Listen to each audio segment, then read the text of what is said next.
And Damichael, you would have been so proud of me. I was so cool. It was so fun. There's a party in my city. Yeah. Oh, Joe, There's a party. I did so good, Damichael. Joe, it's not a party in your city. It's a parade inside your city. Really? It's a parade, Joe. It's not a party. Can it be a party and a parade, or is it just a parade? It's a parade. I thought I did so well. Fine, whatever.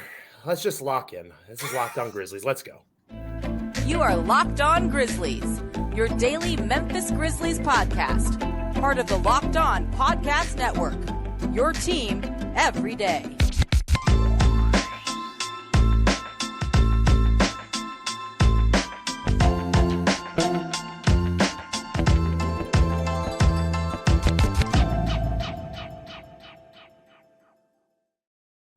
Do another episode of Locked On Grizzlies, a special Tuesday edition of the show. It's special because it's a 2 for Tuesday. The dynamic duo is back. I, Joe Mullinax of Bluff City Media, Grizzlies contributor there, also write over at SB Nation and Fansided, joined by the wonderful, my fantastic co-host, the well-traveled of the commercial appeal there in Memphis, Tennessee, was at the Atlanta Hawks game this past Sunday. We'll talk to Damichael about that more here momentarily. But Damichael, it's so good to have you back on the show, my friend. How are you doing? I know that you know now that I embarrassed myself on yesterday's show. I'm sorry.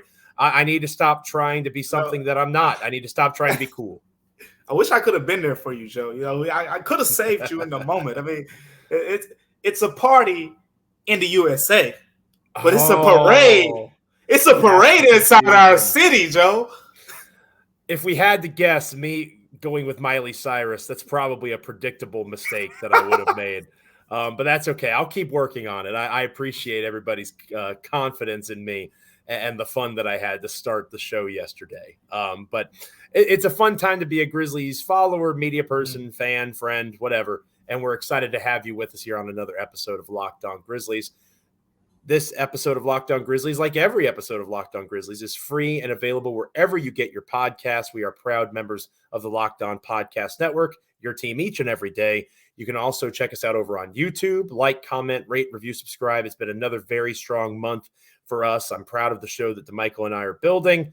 Every month has been better than the previous month, and March is no exception. So thank you so much for making us part of your NBA and Grizzlies experience. Speaking of a Grizzlies experience, Damichael, you had a pretty awesome experience getting to go to Atlanta, watch the Grizzlies there, take on the Hawks. It was a good basketball game, a game against I think yesterday I talked about below average, maybe mediocre is the best way to phrase the Atlanta Hawks. But still, considering the Grizzlies' road record this season, the fact that they won it all is something to be proud of. And, of course, it was a significant game because of Ja Morant's return to the starting lineup. I felt my hairline recede a little bit less on Sunday as that announcement occurred. I'm curious as to your takeaways from physically being there, because obviously watching it on television is one thing, but to be in the arena, I know you tweeted about how the fans cheered for him, which I would not have bet, if I'm being honest. I would have bet that he would have gotten booed, and that's not what happened at all. So just your general takeaways from being there in person for the first time that Ja Morant's name was read as a starter in several weeks in a road arena, and it actually went a lot better than anybody could have anticipated. Yeah, as Ja said, Joe, he said, "This is home." I had to think about it for a second. This is home. What does he mean this is home? Is he saying he runs Atlanta now? You know, he's got a little baby at the game for him. That was cool. And I knew who that was. Yeah. I knew who that was. And you knew who it was. I did. Yeah. I was very proud of myself. And he had Lil Boosie over there sitting beside T. Morant there, swag surfing. And Little Boosie. I know who that is. I can't lie about that one. Little baby, I knew. But sorry, you can educate me later. Sorry to cut you off. Same profession. Because you know, when you throw the little in front of you, you figure out the rest. Yeah. But with that being said, Joe, Lil Damichael was there, you know, as well to take it all in. And let me tell you, Lil Ja was getting a lot of love at this game from the little crowd at the game. But it was a big crowd, all jokes aside.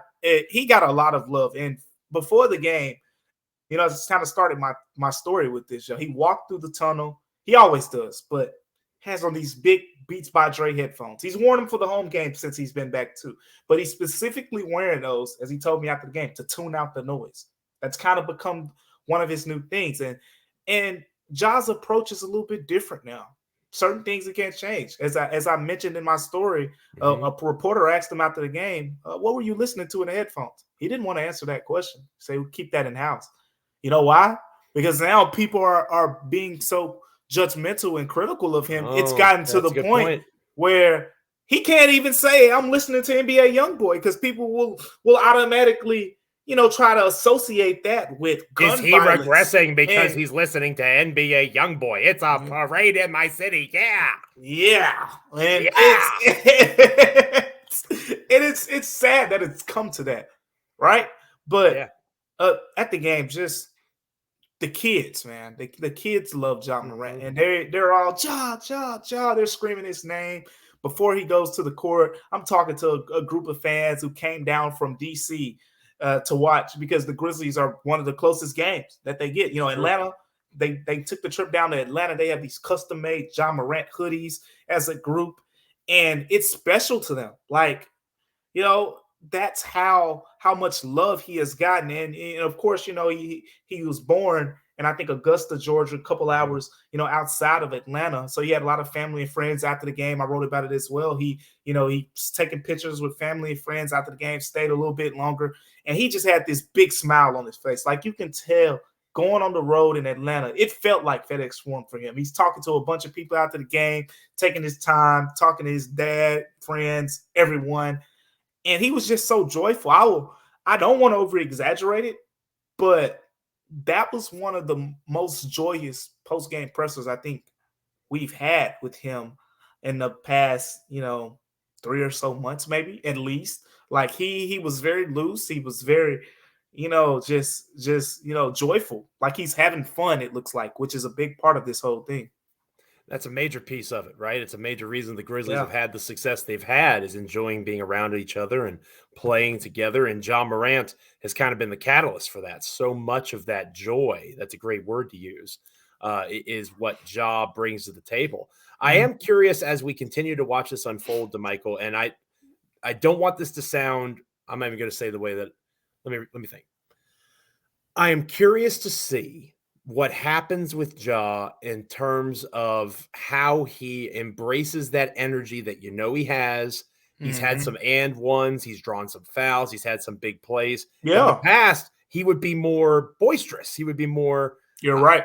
Audacious, right? And I think that was such a major part of what we see of him in terms of being the personality that he is. That's an excellent point. Yeah. As he continues to work through the things that he continues to deal with, again, just because you're not in a counseling center in Florida doesn't mean you're not continuing that process. And kudos to Ja for being upfront and honest about that. Yeah. I'm curious, watching them now prepare for the playoffs, right?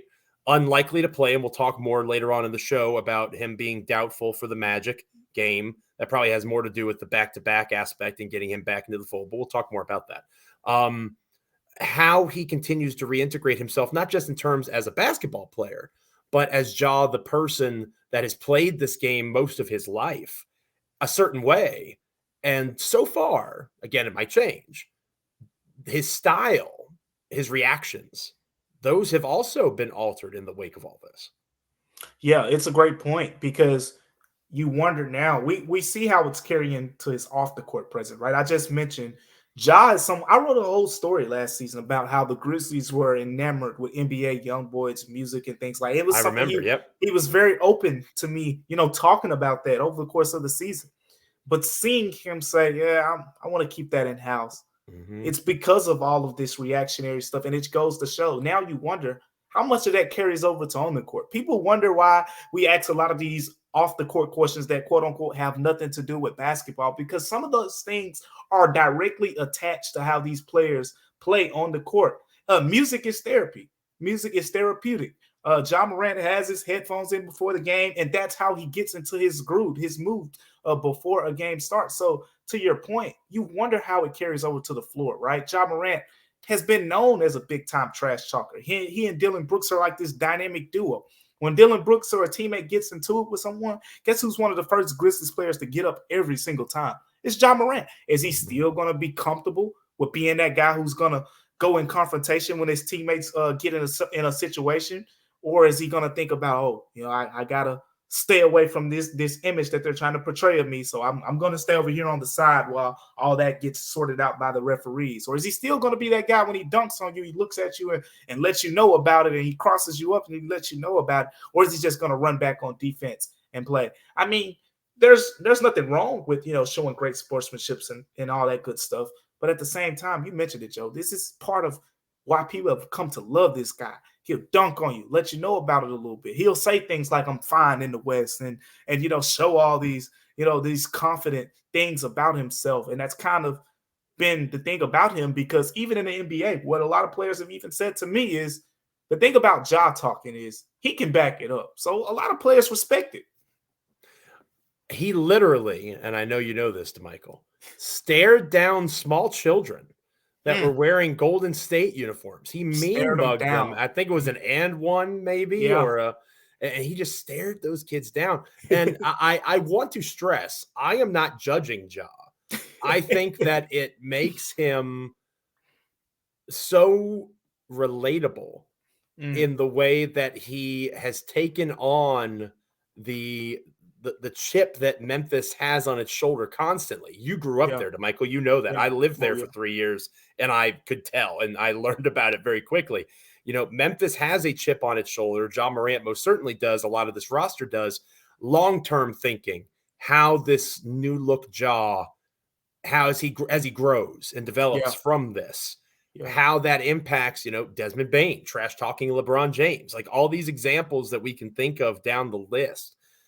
How that changes. Again, that's a long-term answer, and it's something that we'll continue to kind of watch unfold as the games get played. Speaking of the games getting played, the Grizzlies play the Orlando Magic tonight. I know you'll be there checking it out in person as the Grizzlies get back into FedExForum. Michael, the Orlando Magic are not as bad as perhaps one would think, and they are a young team that's on the rise that maybe is using the Grizzlies as a motivating factor, and I'll talk about what I mean by that next here on Locked On Grizzlies. But first, I want to shout out FanDuel, a wonderful sponsor of us here at Locked On. The tournament is heating up. The Final Four is coming this weekend, and I'm sure that your bracket is completely busted. I don't know about you, Damichael. I did have UConn in the Final Four, so I'm still in the hunt a little bit. But, the rest of it, like the rest of America, is cooked. If you want to get back in the action, there's no better place to do it than FanDuel, America's #1 sportsbook. New customers get a no-sweat first bet up to $1,000. That's up to $1,000 back at bonus bets if your first bet does not win. Go to FanDuel.com/lockedon. Sign up today to claim your no-sweat first bet. You can wager on everything from money line to point spreads, which team will be cutting down the net, all on an app that's safe, secure, and super easy to use. So don't miss your shot at a no-sweat first bet up to $1,000 when you join FanDuel today. Just go to FanDuel.com/lockedon to sign up. Make every moment more with FanDuel. We're talking reasons for optimism if you are a young team like the Orlando Magic looking up at the Memphis Grizzlies for now. Next here on Locked On Grizzlies. Welcome back to Locked On Grizzlies. I am one of your hosts, Joe Mullinax, joined by the fantastic Damichael Cole of the Commercial Appeal there in Memphis, Tennessee. We talked about in the first segment the great article that he wrote about Ja's return home to Georgia, where he was born a couple hours outside of Atlanta, the impact of Morant there in that area and beyond, of course, moving forward. On my end, I have a piece Tuesday for Bluff City Media. Go to bluffcitymedia.co/join. Get a 10% off annual subscription with the promo code Mullinax. Plus, you get a 10-day free trial. Go check out all the great stuff that we got over there. Grizzlies, Tigers, 901 FC, the Memphis Showboats are getting started. Just about every sport in Memphis gets covered through Bluff City Media. So go check us out again, bluffcitymedia.co/join. 10% off with the promo code Mullinax. I have an insider piece that talks about young teams like the Orlando Magic. And again, for me, Damichael, there's a difference between what the Houston Rockets are currently doing or the San Antonio Spurs are currently doing. They're just awful, just god-awful. and they're trying to get Wemby, right, or Scoot. They're trying to get a top pick. Then you have a tier above that, like the Orlando Magic. And the Magic are fascinating because they're bad, but they're not that bad. And they have a lot of young talent that has been cultivated and developed there in the Orlando Magic system. So I was inspired to write about how the Grizzlies' way of doing things may have inspired, to an extent, and obviously it varies from team to team in the league, other young teams in the National Basketball Association to build from within. Because the sexy thing is to go get the free agent. The sexy thing is to go get the superstar, go make the major trade. But the Magic haven't really done that, and they're reaping the benefits of it in terms of between Markelle Fultz as a reclamation project, Wendell Carter Jr. was a draft pick to them, Franz Wagner was a draft pick of them. Obviously, Paolo Banchero is there's people are saying Walker Kessler and, Jaden Williams. It's Paolo Banchero. All right. Let's just all tune it down a little bit. That's going to be maybe my hot take for the episode. I'm a Banchero guy, but they have a ton of talent. They have the capacity to improve that roster in a variety of ways, and they're young. Sound familiar? It sounds like the Memphis Grizzlies. So I'm curious as to your take on going into this game, and we'll talk about the game itself in our final segment of this episode. But looking at the landscape of the NBA, the Magic to me stand out as a team that can look at Memphis and say, if they can do it, so can we. I like the Magic.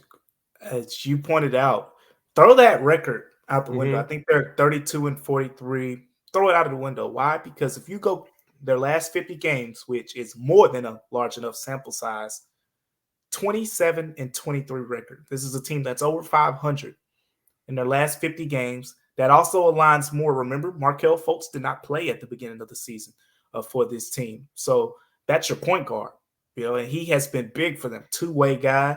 And we know about the finishing ability he's had since high school.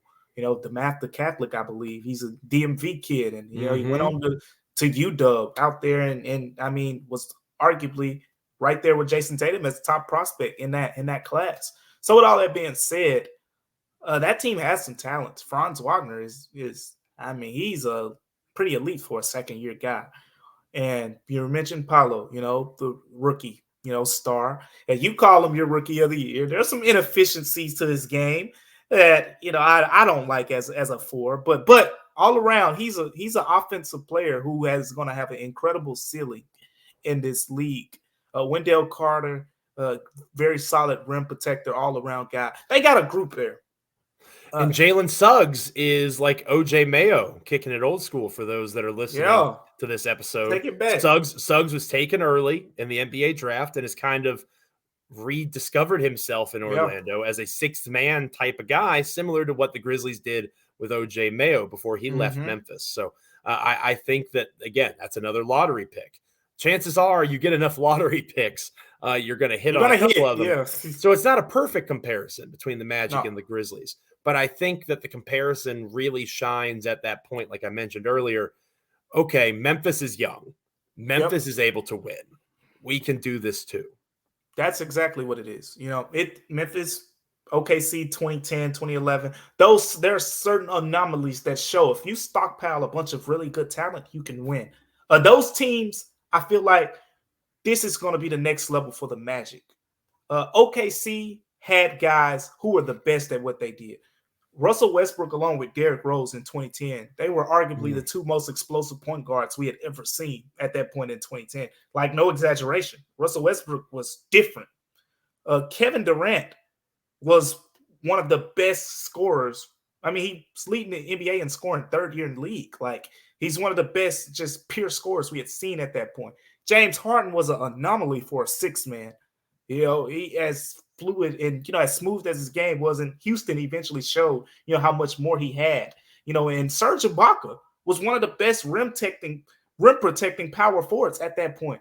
Serge Ibaka, Jaren Jackson, great rim protectors, great scorers. Explosive point guards, Ja Morant, Russell Westbrook, Desmond Bane, one of the best three-point shooters in the NBA. You get Dylan Brooks, a great wing defender.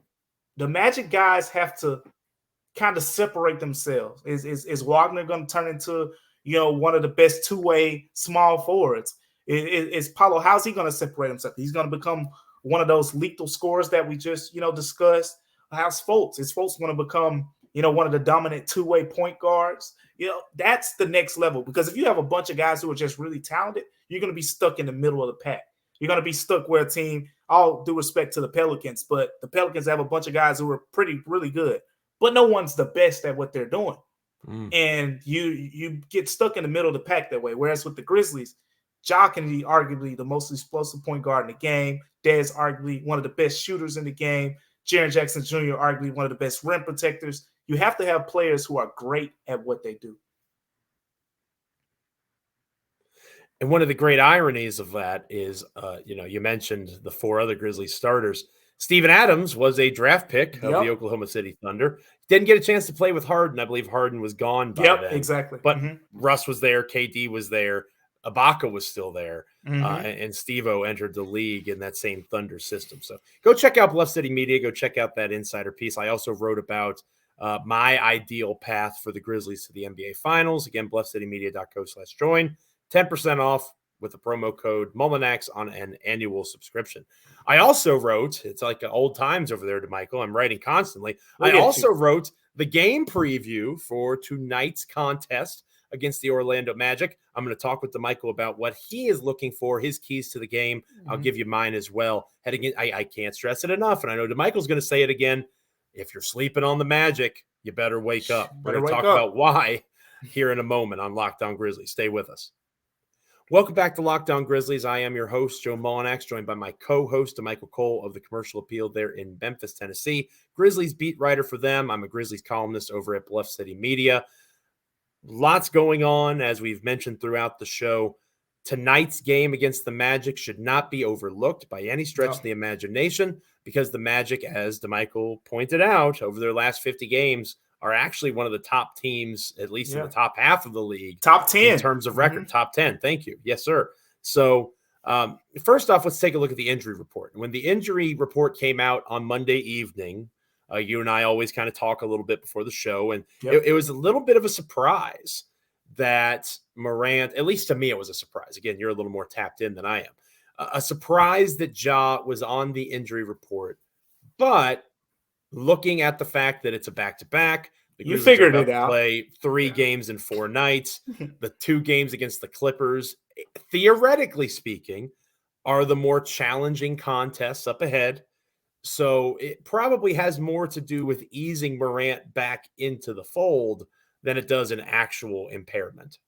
Even if I'm going to ask, I'll ask the question, but even if Taylor Jenkins says, that has nothing to do with it, that's just to show respect to the other team. Let's just use our critical thinking, our senses. Our senses, right?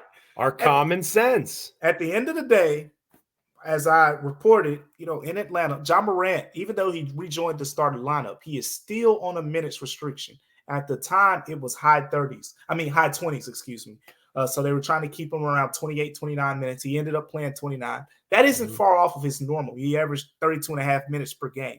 But, as he gets closer to the postseason, that number needs to be closer to 35. And we know how Taylor Jenkins loves his minutes restrictions. Ja Morant led the Grizzlies all season long, and he's outside of the top 50, Joe. That's in the entire NBA. But with that being said, Ja still kind of, quote-unquote, limited from a restriction perspective on minutes. And you got a game against the Western Conference foe, Los Angeles Clippers, on the next night. You play him the first game, it's probably unlikely that he plays that second one. And at that point, you're winning. Well, which one is more important? Which one is a little bit more winnable without Ja Morant? And, you could put the puzzle together there. So I think that's pretty much what it is. But I tell you this, Joe, if Orlando needed some motivation, that's motivation. These players, they got some vets on their team. They got guys like Gary Harris on there. They know how this league works. Hey, he wants the knee soreness, huh? Okay. Yeah, absolutely. A Tuesday night against the Magic, not the sexiest matchup. Who knew? But the Magic are going to come in and they're going to be ready to compete. There's no doubt about that.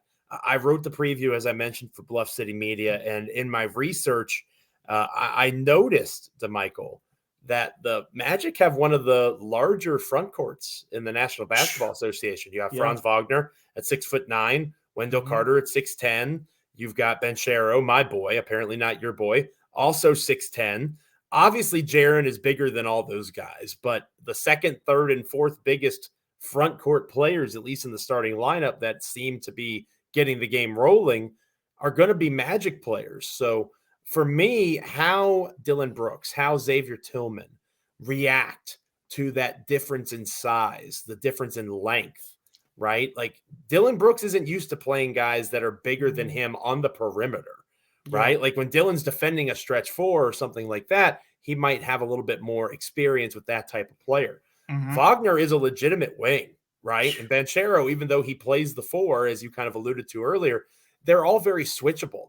They're interchangeable, especially in the 3 and 4 for the Magic. Carter Jr. is an athletic guy, but a little bit less interchangeable in that way. So for me, the key to the game is how the front court, obviously not just the starters, but the reserves as well, how they adapt to the size of the Magic, because the Grizzlies don't see that very often. Usually they're one of the bigger teams led by Jaren, and obviously when Steven Adams is healthy.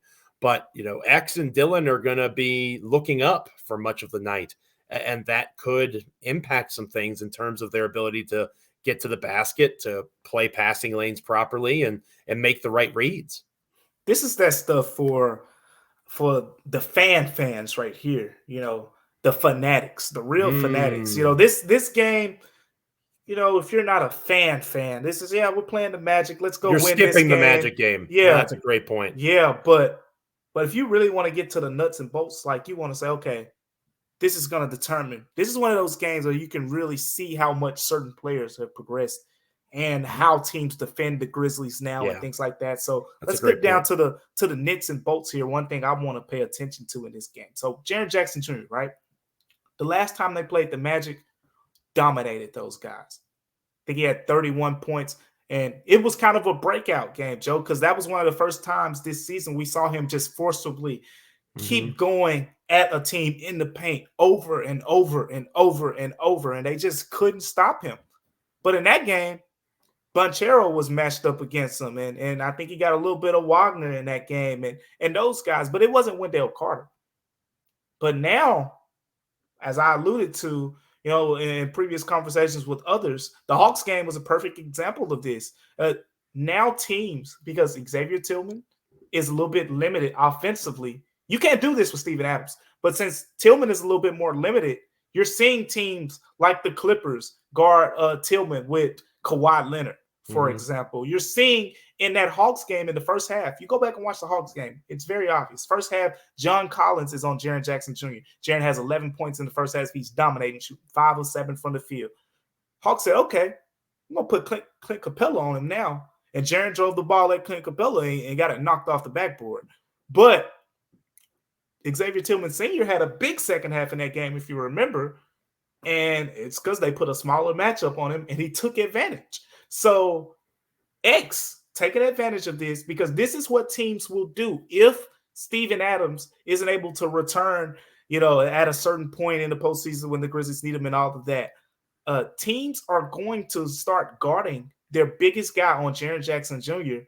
and putting a smaller guy on Xavier Tillman Sr. and saying, let's see if that guy can beat us. This is one of those games where I could see the Magic saying, we're going to put Wendell Carter on Jaren Jackson Jr. because if you put Paolo on him, we've seen him dominate that guy. And if you put Wendell on him, there's a better chance, theoretically. Now, Jaren might cook him too, but in theory, there's a decent chance that you can hold your own there. But then it comes down to how X fares in that matchup. So it's the game within the game. Who's going to match up against Jaren Jackson Jr.? Because I think that's kind of become the word right now around the league. You're seeing teams guard Tillman with smaller players and basically saying, hey, we'll live with it if he can beat us. But Jaren, the Hawks started the game with John Collins. They tried it out. Jaren had his way. Then they switched Clint Capella on him, and Jaren finished the game with 15 points, only 4 in that second half. So that's something that I'm going to watch real closely, Joe, is one, who matches up against Jaren and how Jaren fares against those guys. And then 2, if Xavier Tillman Sr. gets a smaller matchup, how does he take advantage of it? Yeah, I think you said it really well a moment ago, partner. This is a game that if you really love the Memphis Grizzlies and if you really love NBA basketball, you'll watch this game. Yeah. This is a game that Damichael's going to go in the arena, and, kudos to Memphis. They usually do pretty well in these types of situations, at least with the energy. But it's not going to be a capacity crowd in FedExForum on a Tuesday night against the Magic. Maybe I'm wrong. Maybe Damichael will send me a picture of the crowd and say, they're actually turning out.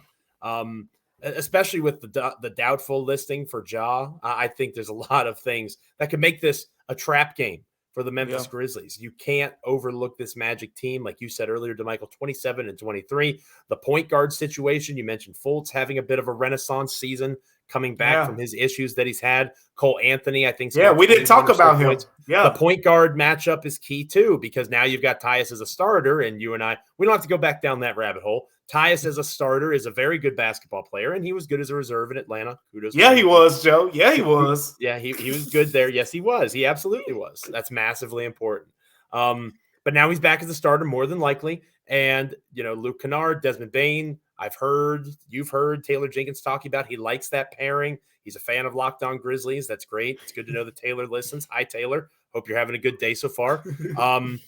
I think that how they match that is going to matter because, again, Cole Anthony is a scorer. Fultz is a great facilitator, a good defender. It's going to be a really fun game in that way. So the nuts and bolts, like you put it earlier, this is a good one to check out. So should be fun. Check it out. Watch it tonight. Catch up with Damichael's coverage over at Damichael C on Twitter over at the Commercial Appeal. You can follow me at Joe Mullinax and chat through it with us as we watch Grizzlies-Magic, at being the fanatics that we are. Technically, it's our jobs to watch the Grizzlies, more so you than me. But it's a cool thing to be able to do, and I enjoy watching the Memphis Grizzlies. I don't know about anybody else. Probably explains why I've been doing this as long as I have. Thanks for making Locked On Grizzlies your first listen today. Now make your second listen game-to-game NBA. Every moment, every top performance, every result. Locked On Game-to-Game covers every game from across the NBA with local analysis that only Locked On can deliver. Follow Game-to-Game on Locked On NBA, available on the Odyssey app, YouTube, and wherever you get podcasts. The next time we are here on your podcast feed on YouTube, it'll be a special Wednesday edition, back-to-back installment of Locked On Grizzlies. Damichael will be flying solo for that episode because it's another late game or later game, and I'm old and washed, and I have to get an early bedtime in there somewhere during the week. Damichael, you'll be talking Grizzlies-Magic review, obviously, and then also a Grizzlies-Clippers preview. Maybe Ja Morant. You'll have a little bit more clarity on his situation, and maybe he'll be back in the starting lineup on Wednesday. Yeah, and I think that's what we're expecting to hear. But we'll recap all of it on that game. Like I said, there are going to be some nits and bolts within the game. Grizzlies are likely to win this game. Likely, they have 7.5 point favorites as of this recording. Yeah, and I think 12 home games in a row that they've won. So they're streaking, playing really good basketball right now. But it's not. You're not playing for the results of these games. Now, you're playing your best basketball in the postseason. If you beat the Magic 101-98 and you have 21 turnovers, that's not what you want to see. You want to see a nice, clean game where they can fix and they can continue to shoot the basketball well, because that's one of the questions that we've had. But you see those things, Joe, then things will keep trending upwards.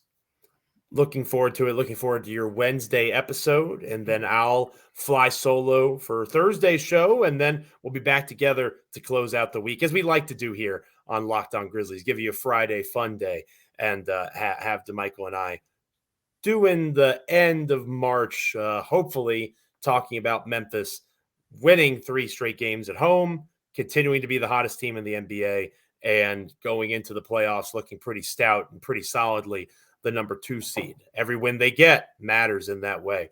Continue to make Locked On Grizzlies part of your NBA and Grizzlies experience. We're free and available wherever you get your podcasts as part of the Locked On Podcast Network. Rate, review, subscribe wherever you get your podcasts. You can also check us out on YouTube. Subscribe over there, like, comment, make us a part of your conversation about the team each and every day. I do my best every day to go and hit up a couple of the commenters there on YouTube. So please continue to check us out, help us grow the show. It's been a successful start to 2023, and we want to keep that energy going into the playoffs. Since the last time we spoke to Michael, the Grizzlies have clinched a playoff berth.